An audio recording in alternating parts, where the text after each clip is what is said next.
I want to talk about the ongoing Kursk defensive by the Ukrainian troops. It's what it was predicted by the majority, including me. Not an expert, note, but you cannot twist reality. And I mean, if you rely on a quick advance, just a quick advance with groups of very mobile troops, and then you cannot support that with more muscle to establish strong positions, you are doomed to fail, because your success was only due, like I said in previous videos, only due to the non-presence of the Russian army in that sector. And the question arises, which is why? Why all of this? I don't think even the soldiers that are fighting on the ground on behalf of Ukraine understand what they were doing there.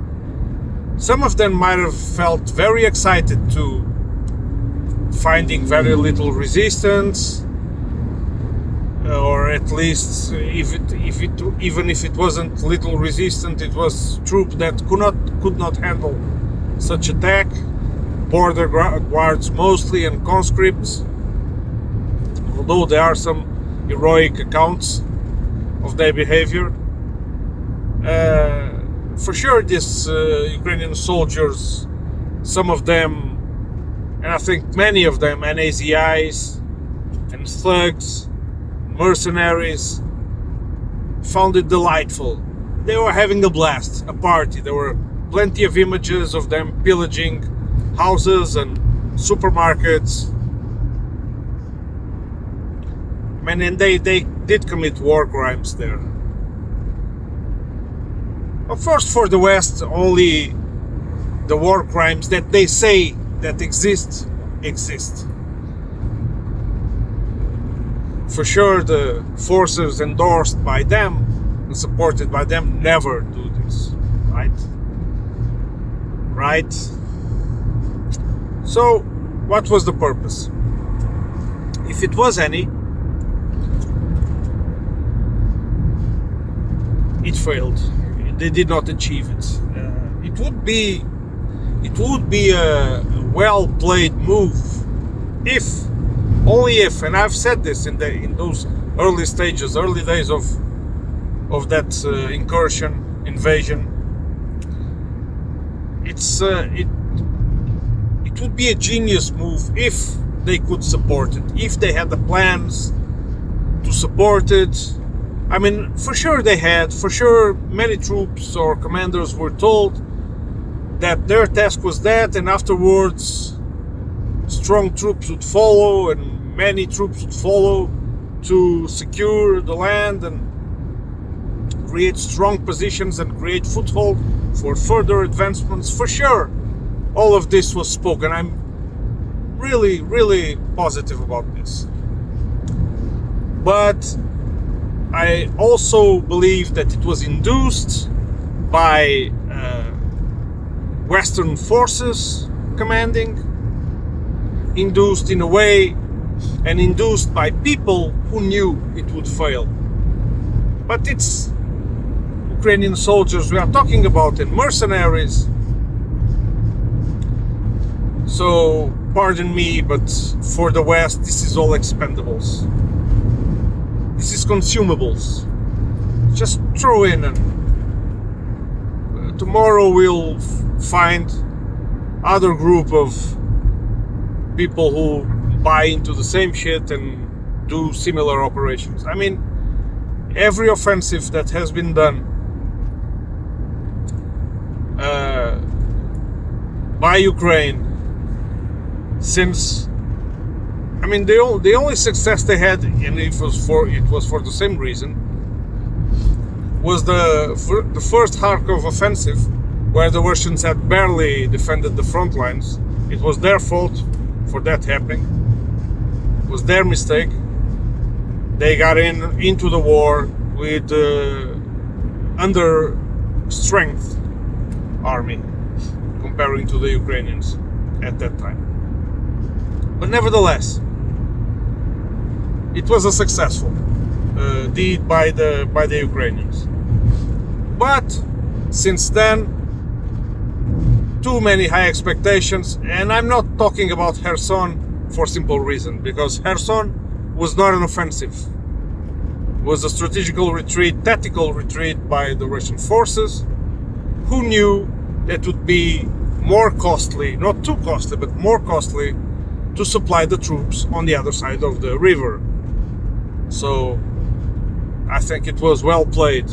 They just left, and the Ukrainians occupied the space, the empty space. We all know what they did there as well. Torturing, questioning and torturing people, and ACIs waving the flag. All of that going on. Of course, the West ignores all this, sticks their head in the sand. Media is silent about this. Sometimes someone screws up and oh, there it is, and you see it. Someone slips, and the truth appears, right? So the bottom of this is that now these troops, they risk being encircled. They have been taking heavy losses from day one, even when they were advancing, because they were very exposed to aerial attacks. Don't forget that they didn't have any fortifications or anything like that built there. And once the Russian troops organized, got into place, organized, they decided to go on the offensive, which they are doing now. And the latest reports were that the western part of this salient, it's collapsing. It's collapsed, and it's still collapsing. So the Ukrainians really risk encirclement. Of course, this is not a big territory. I mean, they were making big fuss about big gains, but no, they occupied a small area, several hundreds of square kilometers. Not a big deal. So Russians are actually now less than 15 kilometers from the positions in Suja, which is like the major place the Ukrainians have conquered, and they risk being encircled. And of course, the troops are aware of this. They already started retreating. We have plenty of videos of it, just people running on foot, going away. And so goes the war, right? In the meantime, Pokrovsk direction and Vuhledar direction keeps being under very high pressure from the Russians. And yeah, so I ask again, what did Ukraine gain with this, aside from this media victory that works like a drug, right? It works like a drug. It's reality, nothing's changed, or maybe things even change for the worse, but you feel good for a while. It's similar. And in the meantime, of course, a lot of people died, but the West couldn't care less. The US couldn't care less. Britain couldn't care less. And they don't care. The people in charge, these two countries, don't care about their own citizens, let alone the Ukrainians. On the political side of things, we have Kamala Harris completely propped up. I mean, she got injected, her campaign got injected with millions and millions of dollars, and she's just not bright. She's just, I mean, you can outright see that she's just a product of the system. Very refined product. So when I mean refined, it's the kind of product that when it arrives, it's time to be sold, it's already very refined and very safe for its handlers to use. So not only she's very weak character, but she won't do anything. She'll just be another puppet in place. I don't like Trump either, I must confess, and I've already stated this before. I think the choice between the two only reveals the quality, the state of the United States democracy, so-called democracy, I must say. Everything is rigged, and I mean these are just facts, right? People point the finger at the Russian government and other governments, Chinese government, they are this and that. But they do not have the state of decay that the US government has, the US democracy has. By far. And now on the escalatory side, of course, Kursk was an escalation, and now there is a big psyop going on, which is everyone in the Western media is talking about the missiles that are supplied by Iran. Secretary Blinken, in this press conference, together with was Ministry of Foreign Affairs of England, Britain, repeated this several times, that Iran is supplying, therefore we must consider supplying such weapons to Ukraine in order for them to strike strategical targets deep inside Russia. So they're only preparing the environment for this. And I'm pretty sure these missiles, this hardware is already in Ukraine. Right? It's the same old story. They keep pretending that they're not going to do it, and when it's already done, and at the end when they say they'll do it, it's already done. So it's just next day you see the things appearing. This is a huge escalation. I mean,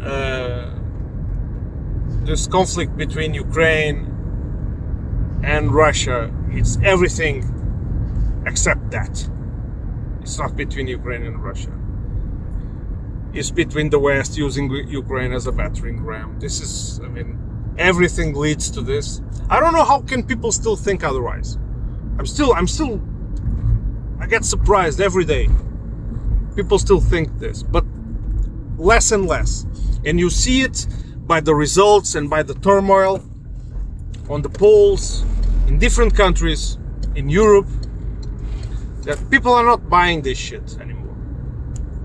Even if they still don't like Russia, if they have no sympathy for it, they start to smell. I mean, there was a time when the social media was full of little Ukrainian flags. That time is long gone. And people are even ashamed to talk about it many times. Even some official places, which I know, for example, here in Portugal, took the liberty to illustrate with Ukrainian colors, everyone praying for Ukraine and whatnot, and now they even forgot that they did that. They don't like to talk about it. They are ashamed. But because it's not really about helping Ukraine, and we all know this. This is not really about helping Ukraine. This is about power struggle for power, for world dominance.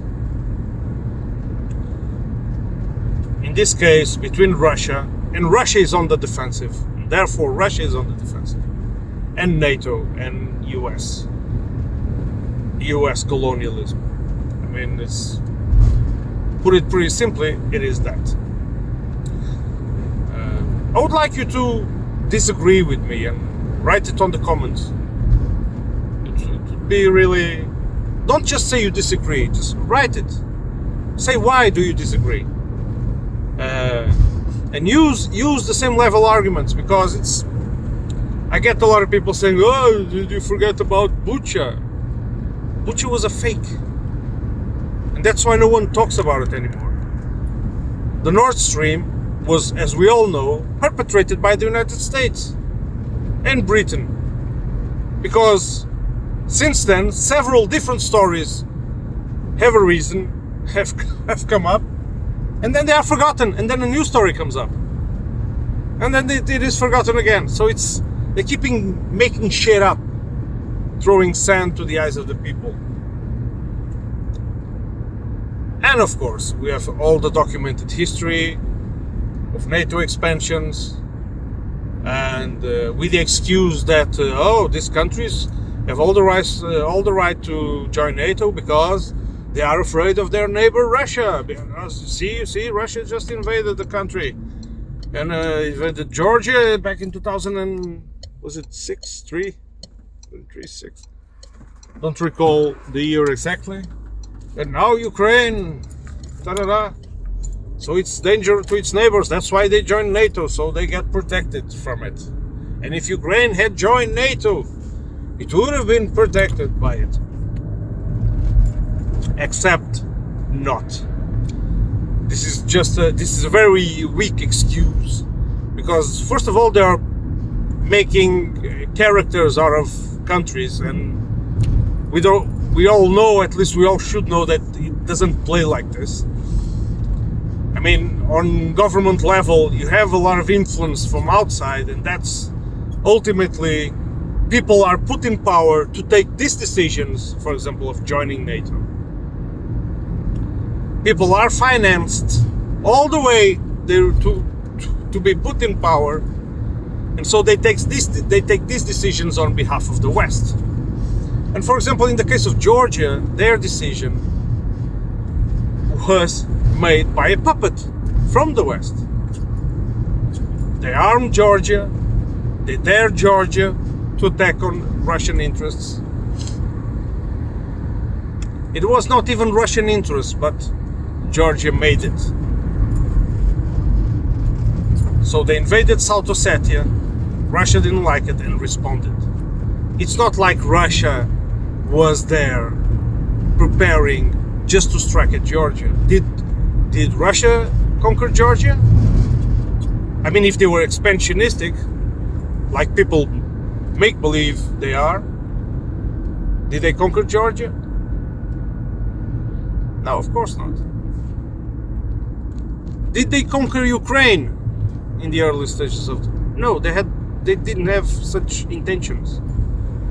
Ukraine, with the full support of the West, kept escalating. It's what led to this war. I mean, if you don't see it like this, please lay it down as you see it. I would really like to, because I don't see, it's a simple fact you can verify, is that you don't see Russian bases, 600, 800,000 Russian bases all over the world, or Chinese by that matter. But the opposite you see. You also see, for example, the propaganda about the Russians being ruthless and having these prisons in Siberia and whatnot. But you always fail to neglect. People always fail to neglect, fail to admit that, or fail to know, to acknowledge that the US have prisons that apprehend people without any charges, submits them to torture. We don't know half of it. I mean, we know what WikiLeaks put out there in solid documents. We all know about the crimes of the US and the UK and Germany, but nothing is done. And you have the recent example, Israel. If the standard of defending the little guy against the big guy would be applied just like that, just like in the movies, the big bully just picked on the little guy, we have to go and defend it. This is how they paint the picture, right? I mean, Israel would be long gone, long out of the map, right? But no, Israel is free to do every kind of genocide and war crimes it wants with impunity. This is the sad state of affairs. And now this escalation, recent political escalation. We don't know where it's heading, but it's heading to a very hot zone. Personally, I don't really like it. And it's when you listen to Secretary Blinken speaking, you always such a cynical way, because they always keep saying that Russia is escalating. We have to respond to Russia's escalation. And it's the other way around. It's the other way around. All the time. It's always been. Okay, guys, I'm rambling too much.